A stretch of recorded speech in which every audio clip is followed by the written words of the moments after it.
Welcome. In front of me is a DOOGEE N30, and today I'll show you how to insert SIM and SD card into this phone. And to get started, you will need a little SIM eject tool, as I have one right over here. They can put the device in the box so you can get it from there.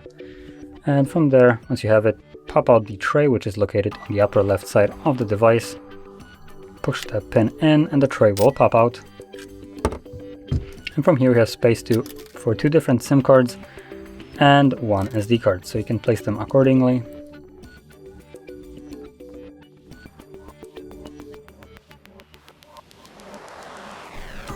There we go, and carefully insert it back into the device. And as you can see, the SIM card is working because it is requiring a pin, and SD card is working as well. As you can see right over here.